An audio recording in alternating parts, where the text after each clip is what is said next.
ലഹരിക്കെതിരെ തുറന്ന യുദ്ധം പ്രഖ്യാപിച്ച് മുഖ്യമന്ത്രി.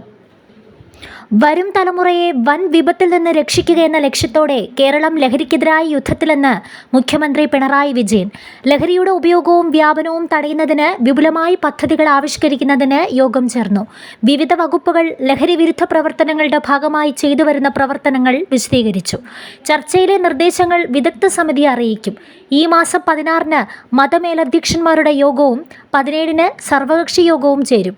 ചുരുങ്ങിയ കാലയളവിൽ 2503 ലഹരി സോഴ്സുകൾ റിപ്പോർട്ട് ചെയ്തുവെന്നും ലഹരി എത്തിക്കുന്നവർക്കും കടത്തുന്നവർക്കുമെതിരായി കർശനമായ നടപടിയാണ് സ്വീകരിക്കുന്നതെന്നും മുഖ്യമന്ത്രി വ്യക്തമാക്കി.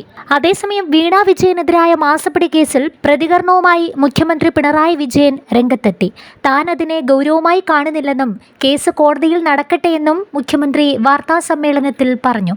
മുഖ്യമന്ത്രിയെ ലക്ഷ്യം വെച്ചുള്ള രാഷ്ട്രീയ നീക്കമാണോ ഇതെന്ന ചോദ്യത്തോട് അദ്ദേഹം പ്രതികരിച്ചത് ഇങ്ങനെയാണ്: കേസ് കോടതിയിൽ നടക്കട്ടെ, എന്നെ ബാധിക്കുന്ന കാര്യമല്ല.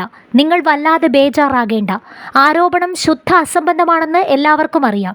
എൻ്റെ രാജി വരുമോ എന്ന് മോഹിച്ചു നിന്നോളൂ. നിങ്ങൾക്ക് വേണ്ടത് എൻ്റെ രക്തമാണ്. മാധ്യമങ്ങളെ ഉദ്ദേശിച്ച് മുഖ്യമന്ത്രി പറഞ്ഞു. മകൾ വാങ്ങിയത് സേവനത്തിനുള്ള പ്രതിഫലമാണെന്നും തൻ്റെ മകളായതിനാലാണ് വേട്ടയാടുന്നതെന്നും മുഖ്യമന്ത്രി പറഞ്ഞു. മകൾ നടത്തിയ സ്ഥാപനം നൽകിയ സേവനത്തിനുള്ള പണമാണ് ലഭിച്ചത്, കള്ളപ്പണമല്ല. നികുതിയും കണക്കുകളും രേഖാമൂലം നൽകിയതാണ്. അത് മറച്ചുവെച്ചല്ലേ നിങ്ങൾ പ്രചരണം നടത്തുന്നത്. അവിടെയാണ് ഇന്ന ആളുടെ മകൾ എന്ന പേരിൽ പറയുന്നത്, മുഖ്യമന്ത്രി കൂട്ടിച്ചേർത്തു.